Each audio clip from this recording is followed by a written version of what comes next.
নমস্কাৰ আজি হৈছে 21 জানুৱাৰী অসমৰ লগতে ভাৰতৰ বিভিন্ন প্ৰান্তৰ পৰা আজি সন্ধিয়াৰ কেইবাটাও খবৰ আহি পৰিছে এই মুহূৰ্তত জনাইছো আজিৰ প্ৰথমটো খবৰ 18 বছৰৰ তলৰ শিশু কিশোৰীয়ে ব্যৱহাৰ কৰিব নোৱাৰিব ছ'চিয়েল মিডিয়া হয় ঠিকই শুনিছে এই মুহূৰ্তৰ খবৰ আমি জনাই যাম আমাৰ সমুদৰ্শকক যে ডাঙৰ খবৰ এই মুহূৰ্তত আহি পৰিছে যে 18 বছৰৰ তলৰ শিশু আৰু কিশোৰীয়ে ব্যৱহাৰ কৰিব নোৱাৰিব ছ'চিয়েল মিডিয়া একাউণ্ট ডিজিটেল তথ্য সুৰক্ষা আইনৰ অধীনত যুগুত কৰা হৈছে খচৰা 18 বছৰৰ তলৰ কোনো কিশোৰীয়ে খুলিব নোৱাৰিব ছ'চিয়েল মিডিয়াৰ account Facebook Instagram Twitter YouTube account খুলিব নোৱাৰিব কোনো কিশোৰে ছ'চিয়েল মিডিয়াৰ সকলো প্লেটফৰ্মতে নিষিদ্ধ কৰা হৈছে 18 বছৰৰ তলৰ শিশু আৰু কিশোৰক ডিজিটেল তথ্য সুৰক্ষা আইনৰ অধীনত যুগুত কৰা হৈছে খচৰা আৰু অসমত বলবৎ হ'ব এই আইন কেন্দ্ৰৰ লগতে প্ৰতিখন ৰাজ্যতে শীঘ্ৰে আহিব এই আইনখন আৰু কিশোৰ অপৰাধৰ প্ৰৱণতা ৰোধৰ বাবে কেতবৰ এই বিশেষ পদক্ষেপ গ্ৰহণ কৰা হৈছে ছ'চিয়েল মিডিয়াৰ একাউণ্ট খুলিবলৈ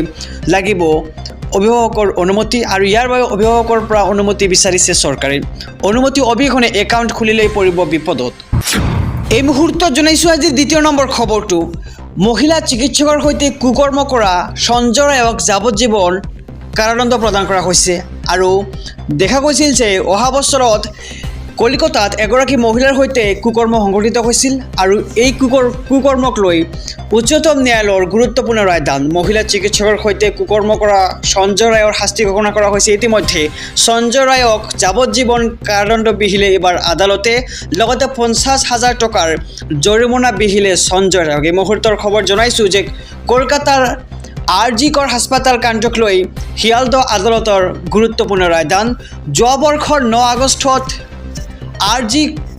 RG কাৰ হাস্পাতালত উদ্ধাৰ হৈছিল এগৰাকী মহিলা চিকিৎসকৰ মৃতদেহ আৰু কুকৰ্ম কৰি সঞ্জয় ৰায়ে প্ৰাণ লৈছিল শিক্ষাৰ্থী মহিলা চিকিৎসকগৰাকীৰ আৰু CCTV ফুটেজৰ পৰা পোৱা প্ৰমাণৰ ভিত্তিত কলকাতা আৰক্ষীয়ে গ্ৰেপ্তাৰ কৰে সঞ্জয় ৰায়ক পিছত কলিকতা উচ্চ ন্যায়ালয়ে গোচৰটো CBIক অৰ্পণ কৰে পৰৱৰ্তী সময়ত CBIৰ জিম্মালৈ প্ৰেৰণ কৰা হয় সঞ্জয় ৰায়ক আৰু মহিলা চিকিৎসকৰ সৈতে কুকৰ্ম কৰা সঞ্জয় ৰায়ৰ অৱশেষত শাস্তি ঘোষণা কৰা হয় এই মুহূৰ্তত জনাইছোঁ আজিৰ তৃতীয় নম্বৰ খবৰটো আমেৰিকাৰ 47 সংখ্যক ৰাষ্ট্ৰপতি হিচাপে আজি শপত গ্ৰহণ ডনাল্ড ট্ৰাম্পৰ ভাৰতীয় সময়তে আজি নিশা 10:30 শপত গ্ৰহণ অনুষ্ঠান আয়োজন কৰা হৈছিল আমেৰিকাৰ 47 সংখ্যক ৰাষ্ট্ৰপতি হিচাপে আজি ডনাল্ড ট্ৰাম্পৰ শপত গ্ৰহণ আজি দুপৰীয়া 12 বজাত শপত গ্ৰহণ কৰে ডনাল্ড ট্ৰাম্পে ভাৰতীয় সময়মতে আজি নিশা 10:30 শপত গ্ৰহণ অনুষ্ঠান আৰু আমেৰিকাৰ নতুন ৰাষ্ট্ৰপতি ডনাল্ড ট্ৰাম্পৰ কাৰ্যকাল আৰম্ভ হ'ব আজি শপত গ্ৰহণৰ বাবে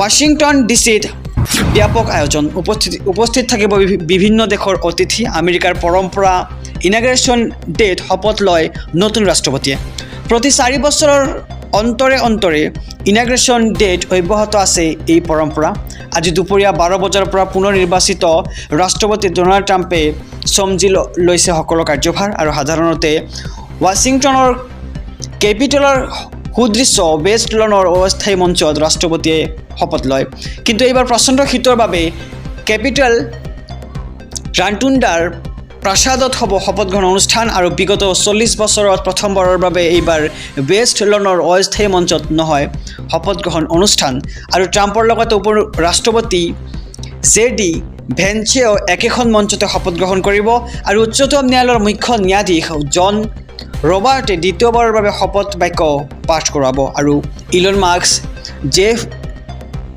বেজফ মাৰ্ক জুকাৰবাৰ্গৰ লগতে চীনৰ ছ'চিয়েল মিডিয়াৰ টিকটকাৰ মুখ্য কাৰ্যবাহী থাকিব শপত গ্ৰহণ অনুষ্ঠানত আৰু শপত গ্ৰহণ লৈ আমন্ত্ৰণ জনাইছে আমেৰিকাৰ বিদায়ী ৰাষ্ট্ৰপতি জো বাইডেনৰ লগতে কেইবাগৰাকী প্ৰাক্তন ৰাষ্ট্ৰপতিকো উপস্থিত থাকিব বিল কেপ্টেইন জৰ্জ W বুছ আৰু পত্নী মিচেল ওবামাসহ আৰু ভাৰতৰ বিদেশ মন্ত্ৰী S জয়শংকৰকো ট্ৰাম্পৰ শপত গ্ৰহণ অনুষ্ঠানত উপস্থিত থাকিব ভাৰতৰ উদ্যোগপতি মুকেশ আম্বানী আৰু পত্নী নীতা আম্বানীকো বিশেষ নিমন্ত্ৰণ জনোৱা হৈছে ৰাজ্যবাসীৰ বাবে এটা ডাঙৰ খবৰ 26 জানুৱাৰীৰ পৰা আহিব UCC আৰু সলনি হ'ব কেইবাটাও নিয়ম UCCৰ বিৰোধিতা এইবাৰ মুছলমান সমাজৰ এই মুহূৰ্তৰ খবৰ আমি আপোনালোকৰ মাজলৈকে লৈ আহিছোঁ যে অহা 26 জানুৱাৰী অৰ্থাৎ গণৰাজ্য দিৱসৰ দিনাই বলবৎ হ'ব পাৰে UCC আহিলে দেশৰ কেইবাটাও নিয়ম সলনি হ'ব UCCৰ বিৰুদ্ধে লাখ লাখ মুছলমান ৰাজপথলৈ ওলাই অহাৰ হুংকাৰ প্ৰদান কৰা হৈছে। বিবাহ বিচ্ছেদ, দত্তক লোৱা আৰু উইলক লৈ নিয়ম সলনি হ'ব UCC আহিলে আৰু মুছলমান সম্প্ৰদায়ৰ কন্যাৰ বিবাহৰ ন্যূনতম বয়স 13 বছৰ উলংঘা। সৰ্বধৰ্মীয় লোকৰ মাজত হোৱাৰ বহু বিবাহ প্ৰক্ৰিয়া বন্ধ হ'ব UCCত আৰু লিভ ইন সম্পৰ্ক থকাসকলে পৰ্টেলত নিজৰ তথ্য পঞ্জীয়ন কৰিব লাগিব আৰু সম্পত্তিৰ উত্তৰাধিকাৰীলৈও নিয়ম সলনি হ'ব UCCত। UCC বলবৎ কৰা দেশৰ প্ৰথমখন ৰাজ্য হৈছে উত্তৰাখণ্ড আৰু UCCত বলবৎ হ'লে পিছদিনাই আদালতত হাজিৰ হোৱাৰ হুংকাৰ মুছলমানৰ। UCCৰ বিৰোধিতাৰে কেইবাটাও মুছলিম সংগঠনে সাব্যস্ত কৰিব বিশাল প্ৰতিবাদ। এই মুহূৰ্তৰ খবৰ আমি জনাইছোঁ যে অহা 26 তাৰিখ অৰ্থাৎ গণৰাজ্য দিৱসৰ দিনাই দেশত বলবৎ হ'ব পাৰে UCC আৰু UCC আহিলে কেইবাটাও নিয়ম সলনি হ'ব। উমৈহতীয়া দেৱানী বিধিক লৈ জমিয়ত উলামা হিন্দু মুছলিম সেৱা সংগঠনৰ স্পষ্ট ঘোষণা। কোনোপধ্যে ধৰ্মৰ বিৰুদ্ধে যোৱা ইউনিফৰ্ম চিভিল কোড অৰ্থাৎ UCC মানি লোৱা নহ'ব। একমাত্ৰ উত্তৰাখণ্ডতহে UCC বলবৎ কৰিবলৈ যোজা চলাইছে ধামী চৰকাৰে আৰু অহা 26 জানুৱাৰী অৰ্থাৎ গণৰাজ্য দিৱসৰ দিনাই বলবৎ হ'ব পাৰে UCC আৰু UCC আহিলে দেশৰ কেইবাটাও নিয়ম সলনি হ'ব। আহিছোঁ পৰৱৰ্তী খবৰৰ মাজলৈ। বেংক কৰ্মচাৰীয়ে বেয়া ব্যৱহাৰ কৰিছে নেকি আপোনাৰ লগত? যদি কৰিছে তেন্তে ভাল খবৰ এই মুহূৰ্তত আহি পৰিছে, কিয়নো এইবাৰ গ্ৰাহকসকলৰ সুবিধাৰ্থে মুকলি কৰা হৈছে কেইবাটাও ফোন নম্বৰ আৰু যি ফোন নম্বৰৰ যোগেদি আপুনি অভিযোগ দিব পাৰিব। এই মুহূৰ্তৰ খবৰ জনাইছোঁ আমাৰ সমুদৰ্শকক যে বেংক কৰ্মচাৰী আপোনাক বেয়া ব্যৱহাৰ কৰিছে নেকি? আপোনাৰ কাম কৰি দিয়া নাই নেকি বেংক কৰ্মচাৰীয়ে? কাম কৰি দিয়াৰ নামত থিয় কৰাই ৰাখিছে নেকি আপোনাক? আৰু বেংক কৰ্মচাৰীয়ে যদি আপোনাৰ লগত এনেধৰণৰ ব্যৱহাৰ কৰিছে তেন্তে ভাল খবৰ আপোনাৰ বাবে, কিয়নো আপুনি এতিয়া সেই কৰ্মচাৰীজনৰ বিৰুদ্ধে দিব পাৰিব অভিযোগ আৰু অভিযোগ পোৱাৰ লগে লগে বেংক কৰ্মচাৰীৰ বিৰুদ্ধে লোৱা হ'ব একশ্যন। আৰু গ্ৰাহকসকলৰ সুবিধাৰ প্ৰতি লক্ষ্য ৰাখি কেইবাটাও নম্বৰ মুকলি কৰা হৈছে। বেয়া ব্যৱহাৰৰ সন্মুখীন হ'লে আপুনি লগে লগে দিব পাৰিব অভিযোগ। SBI গ্ৰাহকৰ বাবে মুকলি কৰা হৈছে 5টা বিশেষ ফোন নম্বৰ। 1800-1234, তৃতীয়টো নম্বৰ হৈছে 1800-2100, তৃতীয়টো নম্বৰ হৈছে 1800-112211। আকৌ এটা নম্বৰ হৈছে 1800-425-3800 আৰু এটা নম্বৰ হৈছে 080-265-990। আৰু অভিযোগ সত্য প্ৰমাণিত হ'লে চাকৰি হেৰুৱাব পাৰে বেংক কৰ্মচাৰীজনীয়ে। আৰু crcf.sbi.co.in CCF যোগে আপুনি দিব পাৰিব অভিযোগ। আৰু HDFC বেংকে মুকলি কৰা নম্বৰটো হৈছে 9957193333 আৰু এক্সিছ বেংকেও গ্ৰাহকৰ বাবে মুকলি কৰিছে এক বিশেষ ফোন নম্বৰ 1800-209-557। ইয়াৰ লগতে মুকলি কৰা হৈছে 1860-419-5555 আৰু বেংকসমূহে সঁহাৰি নজনালে RBIকো অভিযোগ দিব পাৰিব আপুনি। 9022604000 নম্বৰৰ জৰিয়তে আপুনি RBIক অভিযোগ দিব পাৰিব আৰু 14448ত ফোন কৰি অভিযোগ দাখিল কৰিব পাৰিব আপুনি। cms.rbi.org.in জৰিয়তে আপুনি অভিযোগ দাখিল কৰিব পাৰিব। আৰু বেংক কৰ্মচাৰী আপোনাক বেয়া ব্যৱহাৰ যদি কৰিছে তেন্তে আপুনি এইকেইটা পদ্ধতিৰ জৰিয়তে অভিযোগ দিব পাৰিব। দোকানী ব্যৱসায় উদ্যোগীৰ বাবে এটা ভাল খবৰ। এইটাৰ পৰা ঘৰতে বহি আপুনি লাভ কৰিব ট্ৰেড লাইচেন্স। চাওক সহজ প্ৰক্ৰিয়া, আপুনি কেনেদৰে লাভ কৰিব ট্ৰেড লাইচেন্স। দোকানী ব্যৱসায় উদ্যোগীৰ বাবে এটা ডাঙৰ খবৰ এই মুহূৰ্তত আহি পৰিছে। ট্ৰেড লাইচেন্স সন্দৰ্ভত দোকানী ব্যৱসায়ীসকলৰ বাবে এই খবৰ। এইটাৰ পৰা অতি সহজতে লাভ কৰিব ট্ৰেড লাইচেন্সখন। ইয়াৰ বাবে আপুনি যাব নালাগে কোনো চৰকাৰী কাৰ্যালয়লৈ।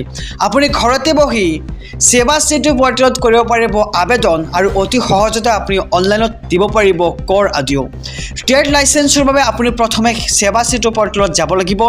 ইয়াৰ পিছতে আপুনি ক্লিক কৰক ৰেজিষ্টাৰ টেবত। আপুনি কেনেকৈ কৰিব আমি সবিশেষ জনাইছোঁ, আপোনালোকে মন দি শুনি ল'ব। ইয়াৰ পিছত আপুনি ক্লিক কৰি দিব লাগিব নিজৰ নাম, মোবাইল নম্বৰ, ইমেইল ID, ৰাজ্য আৰু পাছৱৰ্ড। আৰু ইয়াৰ পিছত আপুনি লগইন কৰক। লগইন টেবত গৈ আপুনি ক্লিক কৰক আৰু লগইন হোৱাৰ পিছতে ওলাই আহিব এপ্লাই অনলাইন টেব আৰু ইয়াৰ পিছত আপুনি বিচৰা সেৱা বাছনি কৰক। যদি আপুনি ট্ৰেড লাইচেন্স বিচাৰে তেন্তে ট্ৰেড লাইচেন্সৰ সেৱা বাছনি কৰক আৰু এই বাছনি কৰাৰ পিছতেই এখন প্ৰপত্ৰ ওলাই পৰিব আপোনাৰ সন্মুখত আৰু প্ৰয়োজনীয় নথিসমূহ এই পত্ৰখন আপুনি পূৰণ কৰিব লাগিব আৰু আপোনাৰ নাম ঠিকনা শুদ্ধভাৱে দাখিল কৰাৰ পিছত আপুনি দিব লাগিব সেৱা মাচুল। আৰু সফলতাৰে এই কাম হোৱাৰ পিছতেই আপুনি লাভ কৰিব একনলেজমেণ্ট শ্লিপ আৰু SMS-ৰ জৰিয়তে আপুনি ধন প্ৰাপ্তিৰ মেছেজ লাভ কৰিব। ইয়াৰ পিছতে আপুনি লাভ কৰিব ট্ৰেড লাইচেন্স ঘৰ।